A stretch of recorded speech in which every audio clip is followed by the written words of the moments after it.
Sarah memasuki sebuah klub malam bersama temannya. "Terima kasih ya, Lan, kamu sudah mengizinkan aku tinggal di kosan milikmu," ujar Sarah kepada Wulan. "Santai saja. Selama kamu belum mendapatkan tempat tinggal, maka tinggal saja kosanku." Sarah mengangguk senang. "Terima kasih." Ketika ia pergi dari rumah, Sarah bingung harus kemana. Lalu ia teringat dengan temannya Wulan yang dulu begitu baik kepadanya. Jadi ia mencoba mendatangi Wulan untuk meminta tolong agar diizinkan tinggal satu malam saja di kos-kosan miliknya. Tanpa diduga Wulan justru menawari Sarah agar tinggal bersama dirinya. Sarah merasa lega. Mungkin esok dia akan menemui Anjani dan meminta maaf kepada Anjani. Sarah sadar jika perbuatannya selama ini kepada Anjani adalah salah besar. Wulan dan Sarah duduk di depan meja bartender. Saat ini semua orang menatap Sarah dengan pandangan lapar. Sarah yang mengenakan pakaian seksi. "Sarah, hari ini kita akan bersenang-senang. Sebentar lagi teman-teman akan datang. Apakah kamu merindukan mereka?" "Aku jadi ingat masa-masa sekolah kita dulu," ucap Wulan kepada Sarah yang saat ini sedang sibuk bermain ponselnya. Sarah yang melihat deretan pesan masuk dari Emi begitu kesal. Ia memblokir nomor Emi. Sarah begitu kesal dengan kedua orang tuanya karena telah menjodohkan dirinya dengan pria tua. Sarah berjanji dia tidak akan pernah pulang ke rumah hingga keputusan orang tuanya berubah. Apa yang kau katakan?" Sarah menatap ke arah Wulan. "Kita akan bersenang-senang malam ini. Sebentar lagi teman-teman kita akan datang." Wulan mengulangi kata-katanya. "Benarkah?" Mata Sarah berbinar. "Ya, itu mereka," ucap Wulan dengan gembira sambil melihat ke arah pintu masuk. Sarah melihat pintu masuk, dia pun sangat senang karena di sana ada Linda dan Lina, teman dekat mereka pada saat zaman sekolah. Wulan melambaikan tangannya ke arah mereka berdua, lalu keduanya menghampiri Sarah dan juga Wulan di depan meja bartender. "Kau sangat cantik sekarang Sarah," puji Lina. "Benar sekali, sudah sangat lama sekali kita tidak bertemu." Linda menyetujui perkataan temannya. "Kalian berdua ada-ada saja. Sejak dulu aku masih sama." Sarah kembali memainkan ponselnya. Tanpa disadarinya teman-temannya menatap Sarah dengan pandangan yang sulit diartikan. Seorang bartender menyerahkan 4 minuman kepada Wulan. Lalu Wulan menyerahkan kepada temannya satu persatu. "Ini minumanmu, Sarah." Sarah langsung meneguk minuman tersebut hingga tandas. "Bagaimana jika kita ke lantai dansa?" ajaknya kepada teman-temannya. "Tentu saja, kamu mungkin bisa menari dengan sangat indah di sana." Linda menatap Wulan penuh arti. Lalu mereka menyusul Sarah yang sudah terlebih dulu pergi ke lantai dansa. Sarah dan teman-temannya berdansa dan minum-minum disertai musik piringan hitam yang dipandu oleh seorang DJ. David memasang muka malas ketika Ryan menyodorkan vodka ke hadapannya. "Ayolah, hari malam ini kita bersenang-senang, bukankah dulu kita sering melakukannya?" David berdecak. "Cek. Sesungguhnya aku sangat malas.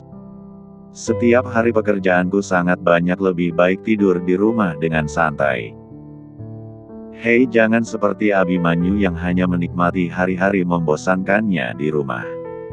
Kita ini masih lajang, jadi nikmati hidup dengan baik." David dengan malas meneguk minumannya. Baru saja ia selesai mengerjakan tugasnya dari Abimanyu dan badannya sangat lelah. Sesungguhnya David sudah menolak, tetapi Ryan tetap memaksa.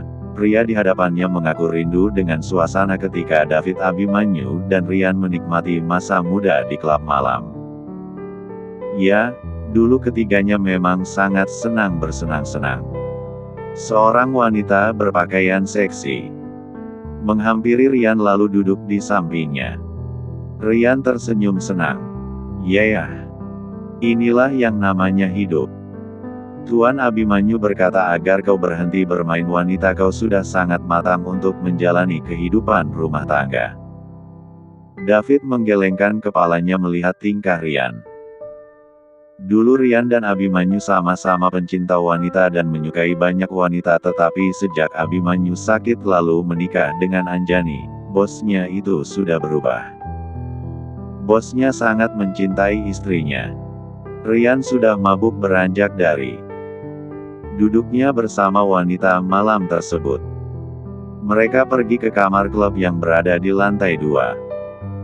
Tiba-tiba setengah sadar Rian melihat sosok wanita yang sangat dia kenal sedang dikungkung oleh pria hidung belang di dalam sebuah kamar yang pintunya terbuka.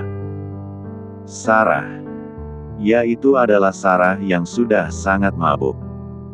Wulan dan teman-temannya terus memberikan minuman yang mengandung alkohol tinggi berkali-kali kepada Sarah. Sarah yang memang sedang dalam pikiran kacau menerima minuman itu, ia tidak memikirkan konsekuensinya. Wulan yang melihat Sarah mabuk menyerahkannya ke seorang pria hidung belang setelah pria itu membayar mahal tubuh Sarah. Dengan senang Wulan DKK pergi meninggalkan klub dan menyerahkan Sarah kepada pria itu. Sarah yang sudah tidak mampu mengendalikan dirinya berusaha mengejar Wulan, tapi tubuhnya digendong paksa oleh pria tidak dikenal itu dan berakhir di kamar ini. Pria hidung belang yang memiliki jenggot itu membelai punggung Sarah yang memang terbuka. Malam ini Sarah menggunakan pakaian yang amat sangat seksi memperlihatkan bentuk tubuh Sarah yang begitu menggoda. "Lepas!" Sarah berusaha berteriak melawan gejolak tubuhnya yang tak sejalan dengan pikirannya. Tanpa diketahui Sarah, Wulan telah memasukkan obat perangsang ke minuman Sarah di depan meja bartender tadi. Sarah menyesal percaya dengan Wulan yang ternyata hanya memanfaatkan dirinya. Sarah menangis. Benar kata Rian, ini adalah dosa yang ia terima karena telah berbuat jahat kepada Anjani. Sarah menangis ketika pria itu hendak menciumnya. Tangan Rian mengepal. Entah apa yang ia rasakan, ia tidak suka ketika Sarah disentuh orang lain. Ia melepaskan pelukan wanita di sampingnya lalu berjalan dengan cepat ke arah Sarah lalu menendang tubuh pria tersebut yang dengan berani membelai wajah Sarah. Pria itu murka, tapi ketika melihat wajah Rian yang begitu marah, pria tersebut ketakutan lalu pergi begitu saja meninggalkan kamar. Pintu tertutup. Tanpa diduga oleh Rian, Sarah memeluk lehernya dengan erat lalu mengendusnya seolah ingin distigantuh. Rian dengan susah payah berusaha menahan hasratnya. Bagaimanapun dia adalah seorang pria normal. Ketika Tu-6U-nya bergesekan dengan Ku-1-it Sarah yang begitu H1-us dengan tubuh dengan wangi memabukkan, bagaimana dia tidak tertarik. Rian yang juga dalam keadaan mabuk mendekati Sarah dan keduanya saling bersatu-uman. Sarah dan Rian saling berbagi kehang empatan dalam satu ran 4 nanogram. Pada akhirnya Rian kalah dengan akal dan logikanya. Malam itu sebuah kejadian yang tak diinginkan pun terjadi. Keesokan paginya Sarah terbangun dari tidurnya. Sarah begitu terkejut ketika mendapati dirinya berbaring di atas tempat tidur tanpa mengenakan sehelai benang pun. Sarah langsung bangun dan bersandar pada headboard. Ia menutupi tubuhnya dengan selimut. Sarah melihat noda darah di atas spray yang membuat matanya membulat. Jantungnya berdegup dengan kencang. Air mata Sarah mengalir begitu saja. Ia menangis pilu menyadari fakta jika ia tak mampu mempertahankan mahkotanya lagi. Walaupun ia adalah gadis yang selalu mendekati pria manapun atau pria kaya raya untuk diperas uangnya, Sarah tidak pernah sekalipun memberikan keperawanannya kepada mereka. Sarah menjaganya dengan baik dan hanya suaminya yang boleh memilikinya seutuhnya suatu hari nanti. Tapi ketika melihat ini semua, hidup Sarah hancur berkeping-keping. Dia sudah kehilangan masa depannya. Perlahan Sarah mulai mengingat sesuatu. Ia ditinggalkan oleh Wulan dan teman-temannya dengan seorang pria hidung belang. Sarah begitu terkejut, ia menoleh ke samping kirinya, tetapi dia lebih syok ketika yang dilihatnya bukan pria hidung belang dengan perut buncit seperti tadi malam. Sarah menunjuk Ryan yang merupakan paman Abimanyu dengan tangan gemetar. Dia. Ryan masih tertidur pulas di sampingnya. Otak Sarah blank, pikirannya kacau. Ia menggelengkan kepalanya dengan kuat, tidak dapat menerima keadaan ini. Dengan perlahan Sarah memungut pakaiannya yang bercecer di lantai, lalu ia pergi ke kamar mandi yang terdapat di dalam ruangan tersebut. Di balik pintu Sarah menangis pilu. Kenapa? Kenapa ini semua terjadi padaku? Dia melarikan diri dari rumah untuk menghindari Emi agar ia tidak dijodohkan dengan pria tua pilihan papanya, tapi ia justru kehilangan kehormatannya di tangan pria lain. Walaupun memang Sarah berniat mengejar Ryan demi kepentingannya, tapi ia masih tetap saja tidak terima. Ia merasa dilecehkan dan dihancurkan hingga tak ada yang tersisa dalam dirinya. Sarah menghapus air matanya dengan kasar. Ia mandi dengan cepat lalu memakai kembali pakaiannya. Setelah selesai dengan perlahan Sarah keluar dari ruangan tersebut meninggalkan Ryan yang masih tertidur pulas. Sarah berlari keluar dari gedung yang merupakan klub malam tersebut yang kini sudah tampak sepi karena hanya beraktivitas pada malam hari. Tetapi jika siang hari seperti ini, tempat itu akan menjadi tempat untuk melayani nafsu para hidung belang.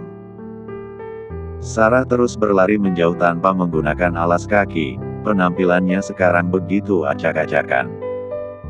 Sarah sudah tidak peduli lagi. Dalam kekacauannya ia mengingat Anjani. Adiknya itu sungguh telah menderita selama ini, ia merasa sangat bersalah. Apakah ini karma untuknya? Sarah berusaha mencari sisa-sisa uang yang ada dalam kantong bajunya, tapi tak ada sepeser pun. Tas dan ponselnya sudah raib entah kemana.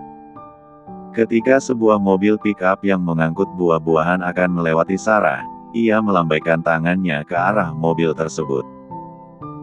Sopir mobil tersebut berhenti karena melihat penampilan Sarah yang acak-acakan. Dia merasa iba. Ada apa, Nona? Tolong saya sekali ini saja. Saya kehabisan uang, bolehkah saya menumpang di mobilmu? Saya akan duduk di belakang. Kemana akan Anda akan pergi? Jalan Kenangan nomor 17. Cukup antarkan aku sampai jalan raya di depannya saja. Jika Anda mau mengantarkan saya sangat berterima kasih. Kedua tangannya tertangkup di depan dada. Sarah memohon. Orang tersebut mengangguk lalu ia mengizinkan Sarah untuk duduk di belakang mobilnya. Anjani, maafkan nenek, kemarin nenek mengurus Yudo. Ternyata dia masuk angin sehingga nenek telah terlambat untuk tiba di rumah ini. Murni menggendong Nabila yang saat ini sedang rewel karena meminta susu. Setelah Murni membuatkannya susu, Nabila menjadi lebih tenang. Bayi 9 bulan itu kini tampak begitu gemuk dan menggemaskan. Tidak apa, Nek. Untung saja kemarin Mas Abimanyu juga di rumah, jadi aku segera menyelesaikan masalah itu dengan cepat. Syukurlah kalau begitu. Beri orang itu pelajaran. Dia benar-benar keterlaluan. Murni geram ketika mendengar cerita Anjani yang mengatakan jika kemarin ada seseorang mengirimkan barang bernada ancaman kepada Anjani. Tapi sekarang ia lega karena masalah sudah terselesaikan. Anjani menatap Murni. Justru ia merasa lebih lega ketika kemarin Murni datang terlambat ke rumah ini karena dengan begitu ia dapat menyelesaikan permasalahannya dengan Randi secepatnya. Tadi pagi Anjani mendapatkan kabar dari anak buahnya jika Randi telah dijebloskan ke dalam penjara. Bahkan Abimanyu membantu Anjani untuk memberatkan hukuman Randi agar semakin lama membusuk di penjara. Anjani menjadi lebih tenang, ia menyesap teh hijaunya dengan perlahan ia tersenyum kepada Murni lalu mengulurkan kedua tangannya untuk menggendong Nabila. Berikanlah Nabila kepadaku, Nek. Silahkan nenek sarapan dulu.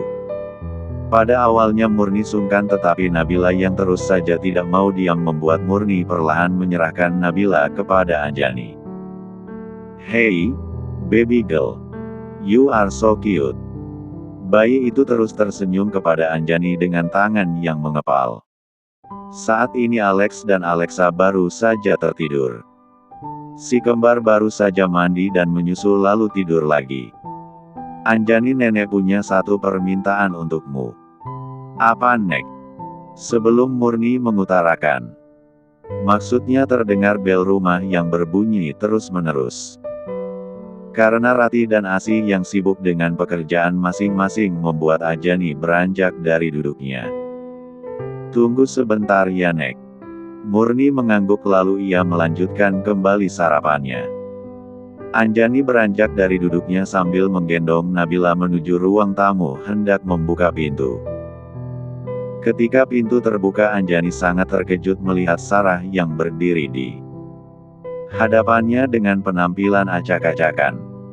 Sarah memiliki rambut yang kusut, pakaian yang kacau tanpa memakai alas kaki. Anjani hendak menutup pintu rumahnya lagi tetapi tiba-tiba saja Sarah langsung mencegahnya dan bersimpuh di kaki Anjani. Anjani mematung melihat sikap Sarah yang berubah menjadi rapuh dan hancur berbeda sekali dengan tabiat aslinya di masa lalu. Anjani, tolong, aku hanya sebentar saja. Tolong buka pintunya. Cengkraman Anjani pada pintu yang sangat erat ini perlahan mengendur. Entah mengapa kali ini ia ingin mendengar penjelasan Sarah. Bagaimanapun dia kakak kandungnya. Maaf, aku hanya ingin meminta maaf kepadamu. Sarah berbicara dengan suara yang bergetar menahan tangisnya. Kedatanganku ke sini hanya ingin berkata tolong maafkan aku mohon untuk kali ini saja maafkan aku. Tangan Sarah tertangkup di depan dada. Ia terus menangis dengan bahu yang berguncang. Saat ini tubuh Sarah sangat sakit bahkan di bagian sensitifnya serasa begitu perih. Tetapi ia berusaha menguatkan tubuhnya yang lemah untuk mendatangi Anjani dan meminta maaf. Sarah tidak ingin didatangi karma lagi oleh Tuhan atas segala perbuatan buruknya kepada adiknya di masa lalu. Kenapa tiba-tiba kau minta maaf kepadaku? Anjani masih saja memandang Sarah dengan pandangan dingin. Segala rasa sakit hati yang ia rasakan di masa lalu masih saja terasa hingga sekarang. Apalagi Emi dan Sadewa hingga detik ini pun tidak menanyakan bagaimana kabarnya dengan tulus. Bahkan mungkin hidup atau matinya Anjani tidak berarti di mata kedua orang tuanya. Aku tahu kesalahanku yang begitu besar. Aku tahu kamu tidak dapat dengan mudah memaafkanku tapi setidaknya aku di sini sudah mengutarakan semua permintaan maafku. Dimaafkan atau tidak itu terserah padamu, Anjani. Yang penting hatiku kini menjadi lebih lega. Aku hanya ingin mengatakan itu saja. Tolong, maafkan aku. Lalu Sarah menghapus air matanya dengan cepat. Anjani, aku mohon maafkan aku. Aku harap hidupmu saat ini menjadi lebih baik dan bahagia dengan suamimu. Aku selalu mendoakan semoga kalian bahagia dan sehat selalu dan juga anakmu. Maaf selama ini aku bukanlah kakak yang baik dan selalu membuatmu marah. Maaf aku adalah kakak yang egois. Anjani, aku sudah merasakan apa yang kamu rasakan dulu bahkan mungkin nasibku ini lebih tragis. Pada akhirnya tangis Sarah pecah ia tidak sanggup lagi menahannya. Dadanya naik turun menahan sesak. Suaranya bergetar, ia menarik nafas dalam lalu menghembuskannya perlahan. Ia berusaha menahan semuanya sendirian. Perlahan tapi pasti Sarah berbalik dan meninggalkan Anjani lalu berlari keluar halaman rumah dengan cepat. Anjani mematung melihat Sarah yang begitu kacau dan berantakan. Dalam hidup Anjani ini adalah pertama kalinya Sarah berkata dengan tulus. Ia dapat menilai itu tulus karena dari mata Sarah tidak ada binar kelicikan yang selalu wanita tampakkan ketika dulu berhadapan dengan Anjani. Ada apa dengannya? Mungkin aku akan menyelidikinya nanti. Anjani menggelengkan kepalanya lemah saat ini ia tidak dapat berbuat banyak. Mungkin dia akan meminta Abimanyu untuk menyelidiki keadaan keluarga Sadewa saat ini. Beberapa waktu terakhir Anjani memang menutup mata tentang mereka. Baik mereka dalam keadaan buruk ataupun tidak Anjani tidak peduli. Tetapi melihat Sarah yang menangis seperti itu dengan penyesalan yang begitu besar hati kecil Anjani sedikit tersentuh. Setidaknya dia akan mencari tahu tentang kakaknya dan apa yang dialami oleh Sarah mengapa wanita itu terlihat begitu putus asa. Sementara itu sinar matahari yang memasuki ruangan membuat Rian terbangun dari tidurnya ia tersentak kaget langsung terduduk bersandar pada headboard. Ia terkejut menyadari dirinya yang tidak menggunakan sehelai benang pun. Rian meninju tempat tidur dengan keras dia telah mabuk begitu kuat dan menikmati malam yang begitu panjang. Entah mengapa tadi malam dia begitu menikmati hal yang luar biasa. Rasanya sungguh berbeda dengan wanita hiburan yang selalu ia sewa. Tapi sedetik kemudian matanya membulat ketika ia menyadari dan mengingat jika yang ia tiduri semalam adalah Sarah. Dugaannya menjadi semakin kuat ketika ia melihat sebuah benda berkilau di atas kasur dengan ukiran nama Sarah terpampang jelas di sana. Tangan Rian bergetar karena syok ketika menyadari telah menghabiskan malam bersama kakak kandung dari istri Abimanyu itu. Rian semakin frustasi ketika melihat noda merah di atas spray yang berwarna putih itu. Itu artinya Rian adalah orang pertama yang telah merenggut kesucian Sarah. Tubuh Rian lemas. Selama ini dia adalah seorang Casanova yang menikmati dunia malam tetapi perasaannya kini campur aduk.